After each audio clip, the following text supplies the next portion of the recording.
Bonjour à tous et à toutes, ou plutôt bonsoir à tous et à toutes, parce qu'il est déjà 18h15. Et donc cette vidéo sera un petit peu bizarre aux yeux de certains sans doute. Je vais vous présenter brièvement trois extraits, enfin trois chansons, trois chanteuses qui m'ont paru correspondre à mon état d'esprit du moment, c'est-à-dire une volonté d'aller vraiment au fond des choses et de ne plus avoir du tout de barrières. Je crois que dans ce que j'ai écrit, j'avais encore quelques barrières et maintenant je voudrais les dépasser, c'est-à-dire aller plus loin dans l'expression, dans la rédaction, dans l'expressivité, dans l'émotion, notamment les livres gays et lesbiens que je vais écrire, qui seront toujours dans la lignée de ce que j'ai pu écrire évidemment, mais qui iront plus loin, qui iront carrément vers les choses que je veux exprimer, sans barrière.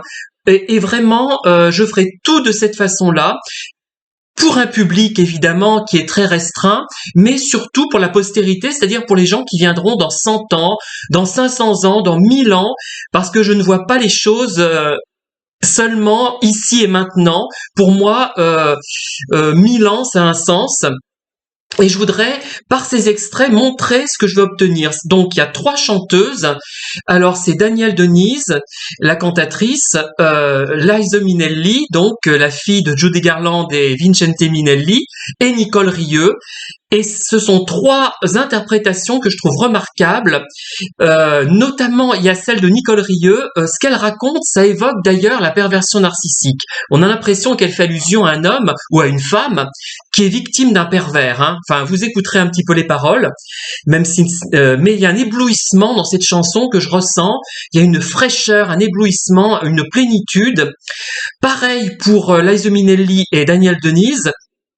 Elles sont extrêmes, elles veulent vraiment exprimer des choses très fortes, elles sont en pleine possession de leurs moyens, même si pour Danielle Denise, il y a certainement des interprétations plus convaincantes de cet aria de Cléopâtre, enfin du Jules César de Handel, c'est l'air de Cléopâtre, un des airs de Cléopâtre.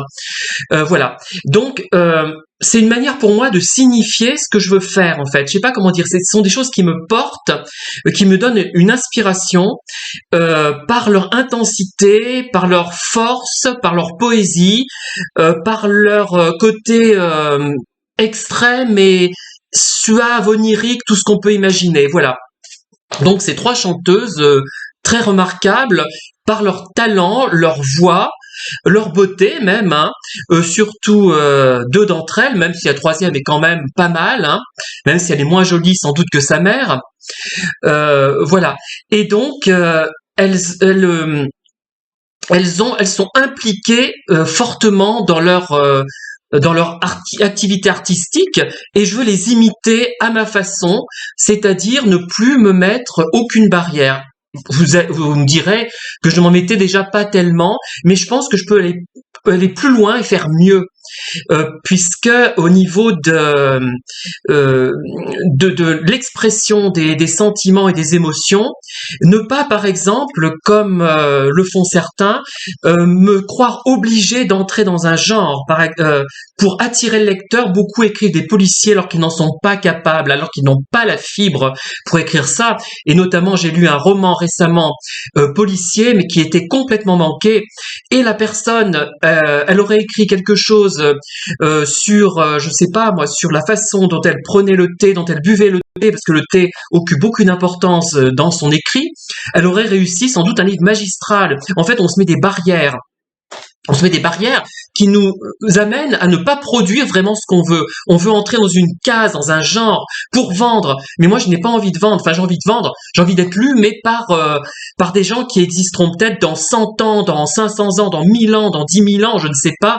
Bon, après, comme je le signale dans un de mes livres, mon texte sera peut-être difficilement compréhensible et déchiffrable. Il faudra faire appel à des spécialistes de l'ancien français. Déjà que je parle de façon un petit peu surannée, alors imaginez ce que mon style deviendra dans 1000 ans. Bon, mais voilà ce que je voulais dire. Et donc, je vous incite à écouter ces trois extraits. Nicole Rieu, Danielle Denise et Liza Minnelli, trois femmes remarquables par leur talent, par leur beauté, par leur implication dans ce qu'elles font et qui vont à fond dans l'exercice de leur art. Voilà. Merci de m'avoir écouté et à très bientôt pour de nouvelles vidéos.